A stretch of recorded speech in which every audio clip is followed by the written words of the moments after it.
Hello, everybody, and welcome along to the Event Industry News podcast. My name is James Dixon, wishing everybody a very good morning, afternoon, or evening, wherever and whenever you're tuning into today's podcast from. It feels like ages since I've done one of these. I know that our listeners will be tuning in regularly every few days or once a week when they get published. But as many of our listeners know, we do record these in batches, and it feels like a long time since I've been behind the microphone. So it's great to be back today, and great to be back with two guests. Joining us again from Universal Live is their commercial manager, Neil Clappison. Neil, great to have you back on the show today. Oh, absolute pleasure. Hi there.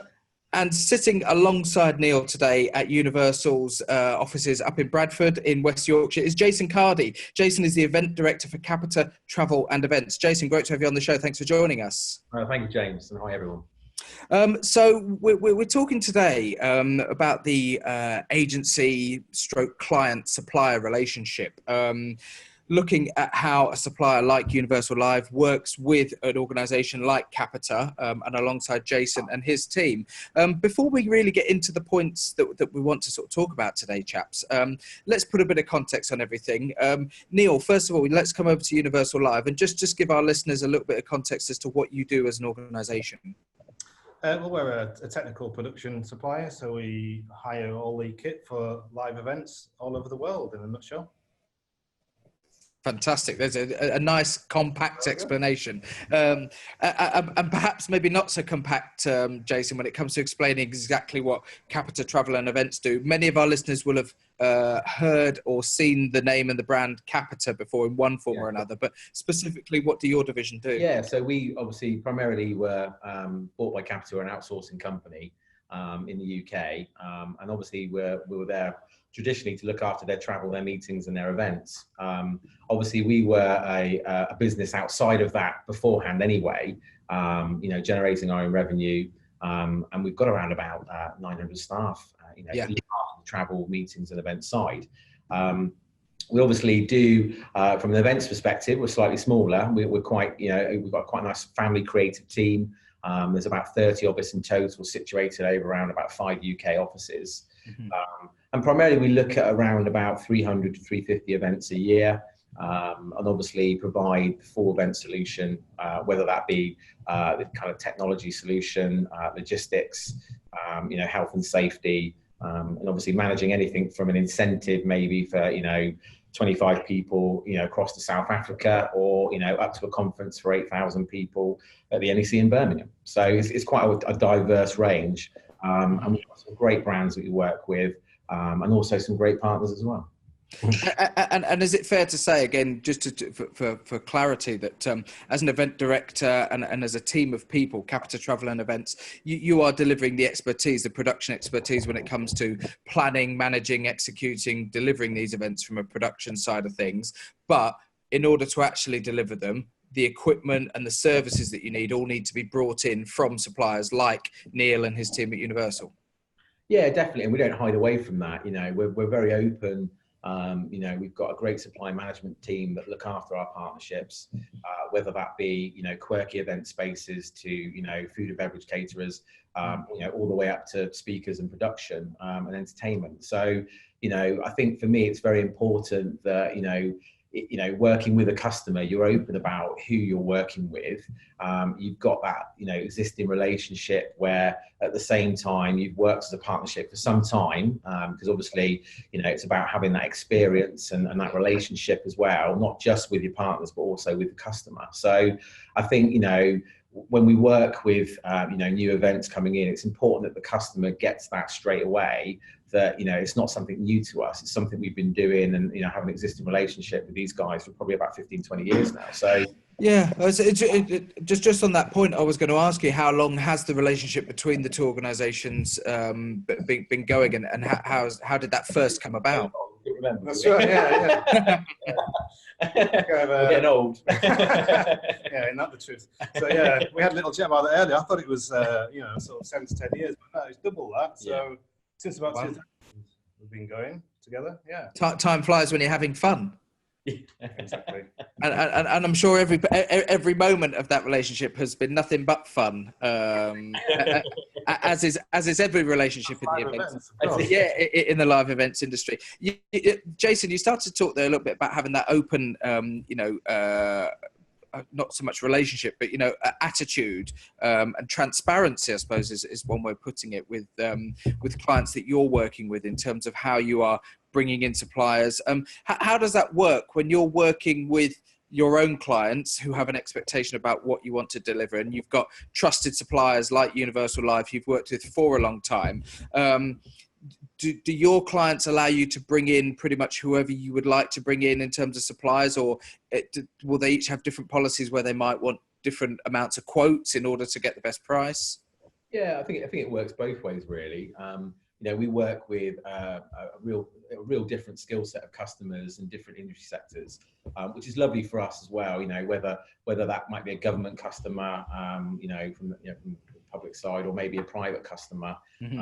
So we've got some really different events, and due to those kind of events and budgets that we get, we have to obviously work with different kind of skill sets of partnerships as well, whether that be someone that's maybe more creative, or maybe someone that's more kind of budget conscious. So, I think being open with each other and as well as the customer is quite a key factor for us. I was only saying to Neil the other day, I think it was something on there, the MPI figures on Google I was looking at the other day, which is the meeting professional industry standards. It was saying something like 30% of our customers won't have a process in-house to basically manage their own event budgets and actually forecast and deposit, because a lot of the time it's on top of what their existing role is. So one key factor for us in that relationship is understanding that budget all the way through that event lifestyle. But at the same time, being able to track it, forecast it, reconcile it, but also add that value to the customer and show where we're saving. And I think that relationship, whether it's a long-standing relationship, I think that really does help, add value to that. Because obviously, ideally, we want to show our customers, up to start with 15 to 30% saving on their budget, really. And I think that the climate where events now become a lot more heavy on that added value and savings and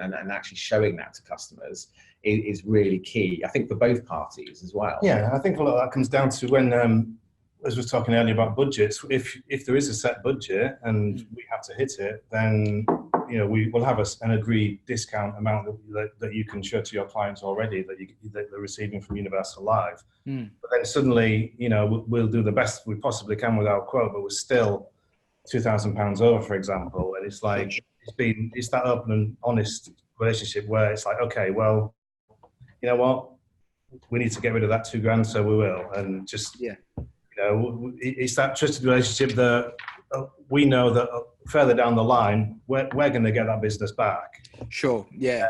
And it's just been, it's that honest relationship where we know that neither party's sort of taking advantage. It's just a bit of give and take as we go along. It's difficult, isn't it, when it comes to budgets and finding that balance between it, because my experience with suppliers is that, especially with trusted suppliers and people you've been working with a long time, they will genuinely give you the best possible value for money, and to bring it down to, simple terms, I know suppliers who will throw as much kit that they could possibly get on the back of a lorry, for whatever price that we'll do. And, that they'll go above and beyond a lot of the time. There'll be a lot more in there than has actually appeared on the quote that they sent through. And I think that personally, that's fair to say for most suppliers in the events industry. They want to do the best and they want to put as much in as they can. But there is that coyness often with the actual end client where they won't want to share what the total budget is, because ideally they want to save on that. And that doesn't often provide the best platform for the supplier to actually deliver the event. You'll often put in a quote and they'll say, "Oh no, that's too much." Right. Well, what is the budget? Well, we don't know. I think that we get kind of like the two scenarios in that position. I think the existing customers that we're working with on existing events that tend to repeat every year within the industry, we have a good idea of their budget anyway because we previously worked with them. But I think they're very transparent about, actually this year we need to save another 20,000, or you need to bring this to the table, and obviously a lot of the time, and obviously your experience this as well, it's can we have more creativity, but can we have less spend? And it's and that and that's a constant thing for us, within the events industry, to be able to achieve and obviously make it more memorable and engaging for our customers. I think the other side we've got is maybe the ones that we need to tend to obviously, hold their hand through that process. It's probably the newer customers, or customers that aren't, experienced in actually putting on a live event for the first time. And, someone's come to them, approached them and said, look, we want to achieve this. These are the objectives. How can you support us, through that journey?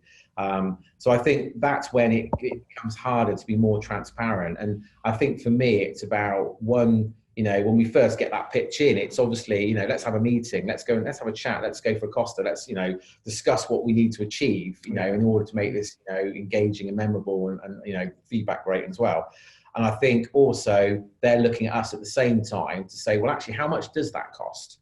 And I think that does come with experience. And sometimes you can actually say, well, we did this awards, a couple of weeks ago, and actually that will cost you probably about that much. So you can actually filter that through. But then I think at the same time, you also then sometimes need to go out, plan the venue spend, plan the support spend, and then also come to these guys and say, look, Neil, what can we, what do you reckon this cost would be for this production? And work together on that is one big kind of, transparent process, really. Mm-hmm. Is there at the level of event that the two of you are working on, contingency planned into your own budgets and your own planning against the budgets that you've been given by the end client in terms of unexpected costs? And by that, I mean things like being told relatively last minute that you might have half a day less load-in time or build time for something, which means you've then got to throw you've probably got to throw 10 extra crew on it, which is suddenly going to cost you a load of extra that you didn't budget for. That's a discussion to be had at the time, isn't it, really? It's normally, it's the show must go on, is the saying, and it always does, and you just do what needs to be done to get it done, and you kind of talk about that afterwards, don't you, really? Or if you've got time beforehand. But, at the end of the day,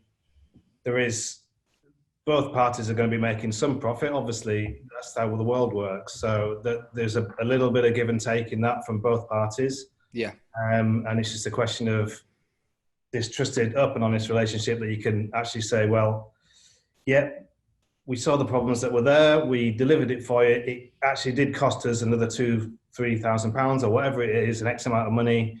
Mm-hmm. And then we start discussing about how we're going to sort of divvy that up, whether it's all 100% want the supplier or 50-50 or 100% the client. So, it's all give and take, I think, really. And it's all to do with that, this is a theme for this podcast, this all trusted, up and honest relationship between client and supplier, how long we know each other.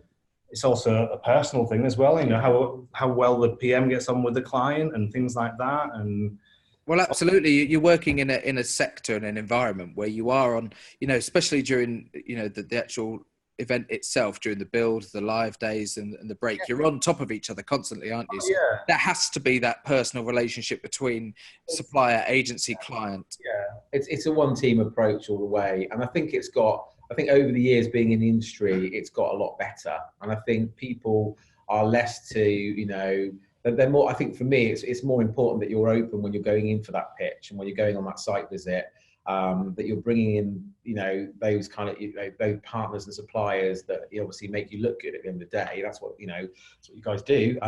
So, I think it's important that they come in and we approach it as one team from the start, because we're not there to say that we can do everything in the events part of it. We're there to say we're good at this, we can provide a solution in that.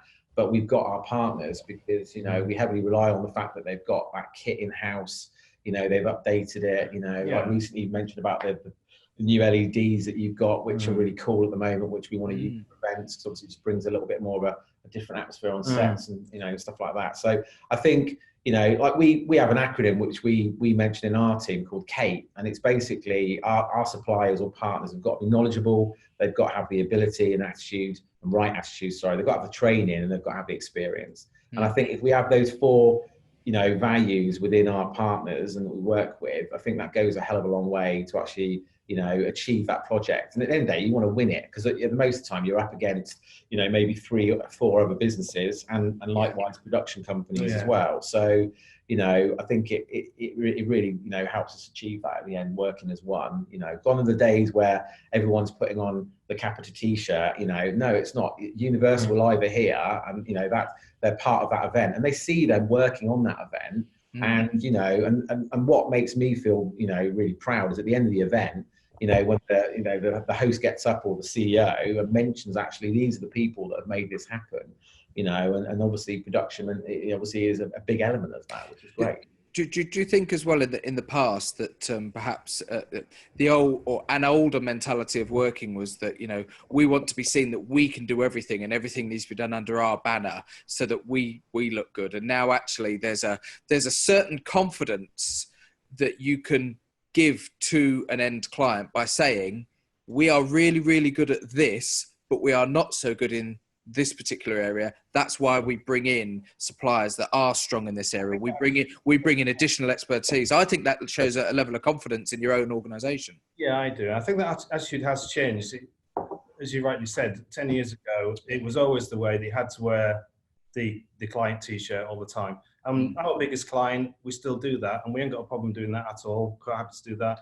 It's all that one team approach. But as you quite rightly say, times have changed, and I think it's a refreshing look to say, where these are the specialists in production, we're the specialists in event management, specialists in webcasting or video content. There's always a specialist team involved, and why blur the lines? Yeah, and to do it to the best.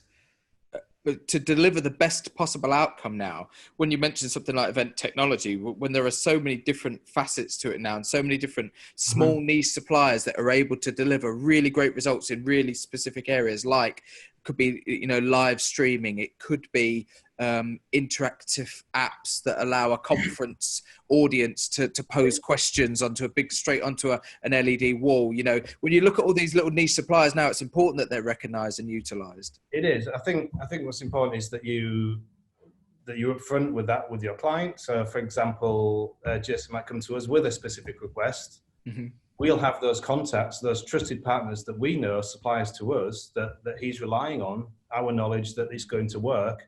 We're upfront with him saying, yeah, we can do that. We're not the specialists, but we know the people that are, and they'll work as Universal Live. It's all that trickle-down effect, but quite clearly they're not Universal Live, and you won't be introduced to Jason as such.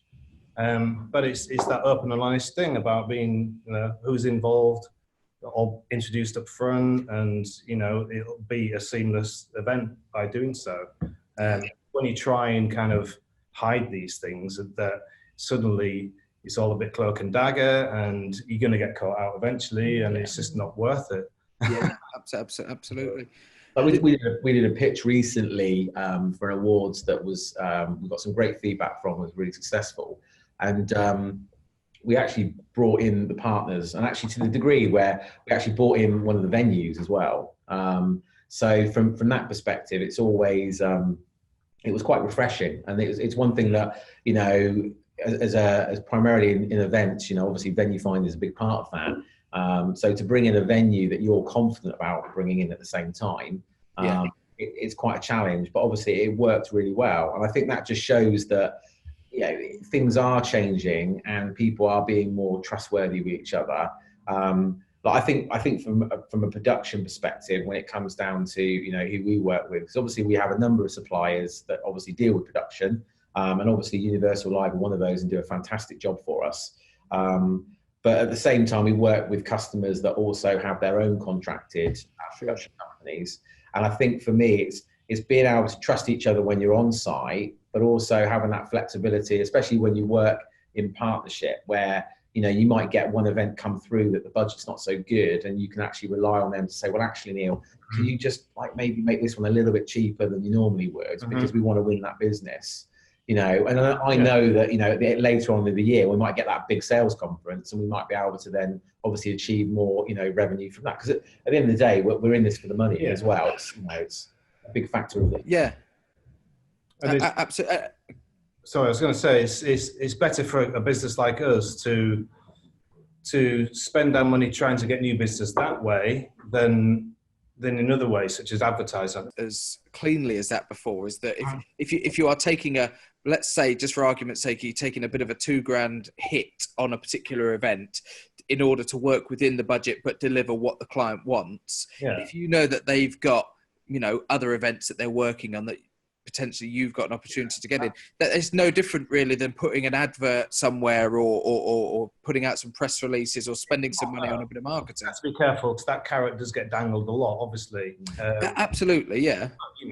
It's all part of that trusted relationship again. So, it's being open and honest about what is in the future and what the client normally does do and how many events they normally do a year and things like that. And, just talking about it and seeing what we can do together.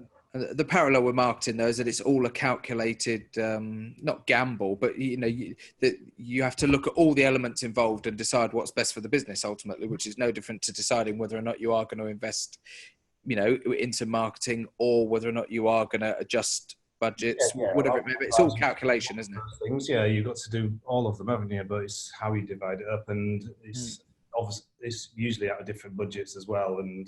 So I think things like the situation we're just talking about, obviously, usually just go not under the radar, but it's just a different pot of money, isn't it? And it's just not part of your advertising and budget spend. Advertising budget or marketing budget that you normally spend on. So, but if it comes off, you've got a new client and everyone's happy. So, well, one thing that I wanted to ask, given that.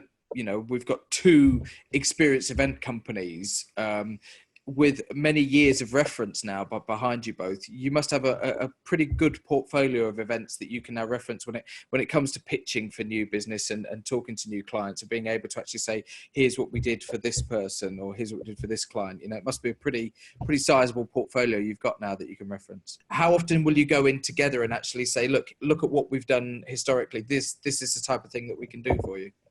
Yeah, I think, if you don't mind starting now, I think from our perspective, it's when we go into that new kind of pitch environment, it's really having a relationship with that customer and building that relationship as quick as possible.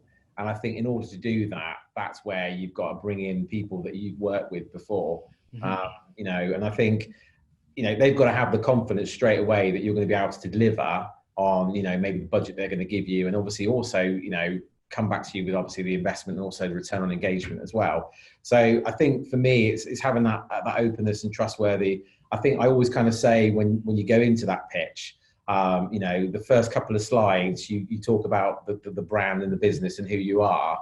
And then the rest of the pitch, I think it's more important about not just obviously generating a buzz with regards to what you've worked on before, and obviously sharing the various case studies that we've worked on, all those kind of things. I think it's more important to understand, we're there to provide a solution for that customer. How are we going to provide that? How are our partners going to do that with us? And how are we going to come out of that solution with either saving you money, adding value, and creating a massive, generating a massive buzz from it as well. So I think there's a lot of factors there. And I think that the involvement with past events that we've worked on, one, you kind of can go into that room and actually talk to your customer, whether that be an existing one or new one, and actually feel the confidence straight away to be able to say, I'm trusting, our partners to deliver this event. And it's not just on the money side, it's also on the time side as well, because, as some of the stuff that we get has to be delivered, very quickly. At the same time, sometimes we have the luxury of having a bit more time to work on the project, which is always good. So, but I think that kind of trust, that flexibility, and then being able to almost go back to the fact that, oh, by the way, we did this big event last year, and this is how we think it's going to work for you. And your client list is so diverse as well that naturally you get a very diverse sort of range of events to work on. And so it's great that we've got this long history with this diverse list of events to fall back on, that we can say, yes, we did this one, we did this one for 50 people, we did this one for 5,000 people, and everything in between, and the many different scenarios that you encountering those events, you know, Sure. or whether it be in an office or in an arena. So.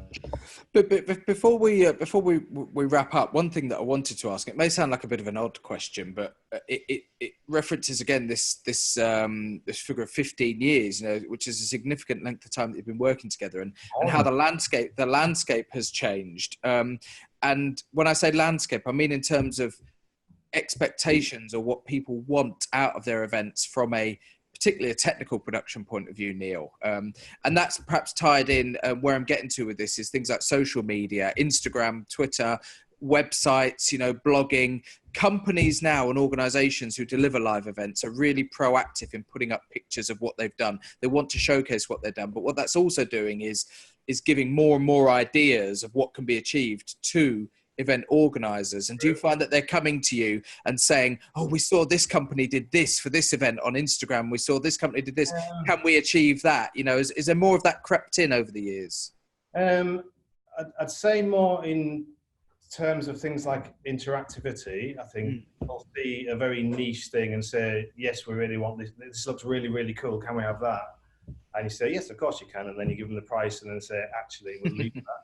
So there's a lot of that going on, but I think generally it's all about just making sure your equipment's up to date, making sure that you're keeping ahead with the technology, with the current trends all the time. People don't want to go to their event and it look old and it look out of date, and it's, you know, it's all about that. I think I don't tend to get, or we don't as a company tend to get our clients sending us a photograph or a visual or saying, can we have one of those, please? We don't tend to work like that. We like to be creative and be original and push the boundaries of what the technology can do all the time. Yeah. And for me, that's how we keep it fresh and keep it original and keep it exciting for the delegate there and for the client. So rather than reacting to what other people are doing, actually being proactive in pushing your own boundaries further and saying, here's what we can now do. Absolutely, yeah.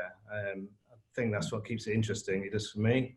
I don't want to just copy other people's work. Why would you? All these toys to play with. There's no reason why you can't be creative with it, make it look fantastic. Yeah. For the same budget, it's just, you know, just using it in a different way. You're breaking up your LED wall into pieces. If you're clever, if you know how to use the technology, it looks fantastic. Same price, same amount of LED panels, but it's not in a rectangle, it's in a pattern. You still got your content in the middle or wherever or to the side, but you know, you can do nice things just with what you've got, or if you're just creative and think differently about it. And that's how you can. It doesn't just have to look like a TV anymore, is it? It's not it's not a fast fold screen and a projector hanging from the ceiling. Exactly. Times have changed. Absolutely. I think obviously coming back on that as well, I think social media is really key. I think obviously Neil's right in the fact that I think you need to have that element within the team, and obviously a lot more companies now have got that creative element within their in-house teams, like we have and you have as well. I think you need to, but I think for me, you don't. We're so busy in events and obviously just out there in society.